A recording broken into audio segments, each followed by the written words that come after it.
help you improve your fuel economy. And some of what we did is we actually spent time with customers. We went and stayed with them. We traveled with them for a day. We shadowed them, went shopping with them, just to see how they drive, what their likes and dislikes are about their car. And we came up with this tool called Smart Gauge, which allows you actually, as you're driving, that gives you a feedback on how you're driving. So if you can see in your screen, you see a picture of a cluster, which is what we call Smart Gauge, and on the far right of the screen, you'll see efficiency leaves is what we call them. And essentially, when you're driving more efficiently, you'll see more and more leaves grow on the vines. And as you drive not so efficiently, they'll start falling away.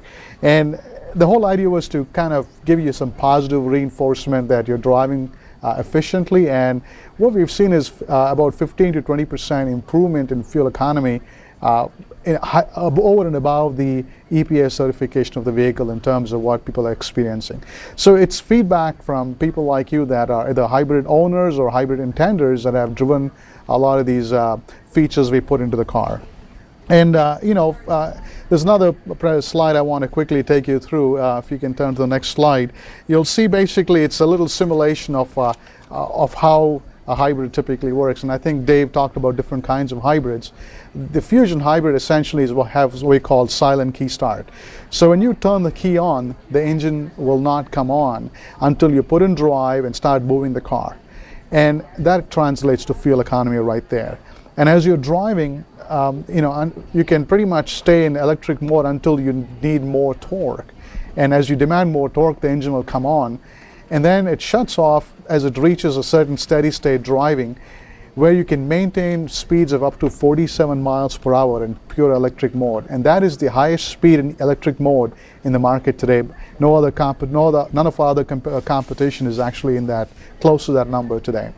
And as Dave talked about, as you apply the brakes in this car, almost 94% of the energy that's available at the wheel is actually being recaptured into the batteries, which again translates to fuel economy. And as Dave talked about, it's less wear and tear on your brake pads.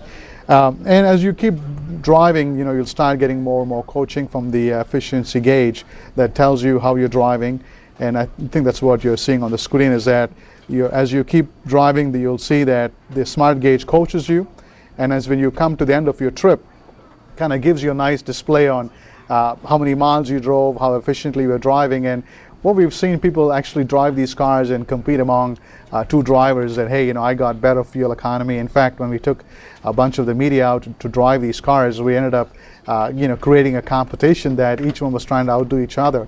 And we saw people getting fuel economy in the range of 50 plus miles per gallon. So, essentially we have a product out there that's a no compromise car that gets great fuel economy with no compromises.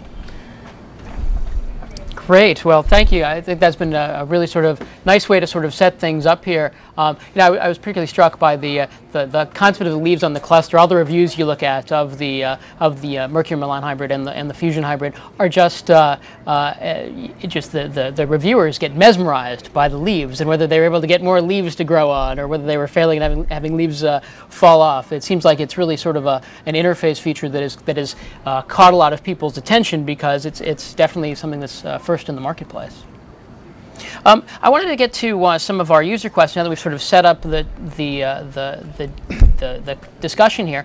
And not surprisingly, as I look both over here online and at the questions that we got from people as they were registering, a lot of it comes down to price and cost and sort of cost of ownership, investment cost when you start. So, it seems like a good place for us to start. Susan in Boston asked the first question. If you only save a few dollars per tank, it's going to take many years to make up the thousands of dollars difference in the purchase price of a more fuel economic car. So why do you buy it right now if you don't have a lot of money to spare at the moment? Certainly that's been a question. As the economy is kind of weaker, the price differential becomes, I think, more of a concern. But how do you sort of justify the spending more now to try to save later? And what's the timeline you're looking at? Yeah, let me take that question because I think it's a great question for people to think about. When you think about the Milan hybrid and the Fusion hybrid, they get 41 miles per gallon city. They can both go over 700 miles on a single tank of gas. Now, you know, as the question was sort of phrased, you know, if you think about that, you know, 700 miles is pretty close to about once every 3 weeks that somebody would, the average driver would be filling up. So that's significantly less than just a few dollars per tank of gas. So with the Fusion and the Milan hybrid, this is a significant savings. And when we look at the vehicle is priced about $3,000 from the gasoline surrogate. You know, when you look at the equipment levels that it's built off of, and some of the features that are included on it. So that value is about $3,000. As I indicated, there are tax credits that are available that many customers and buyers would qualify that immediately help offset that cost. And then really you're looking at the cost of saving fuel really over the course of, you know, a year, 2 years is, you know, on a vehicle like the Fusion and the Milan hybrid is significantly going to pay itself back very quickly. Can you talk if I can add to that, Sure. If I can add to that too, if you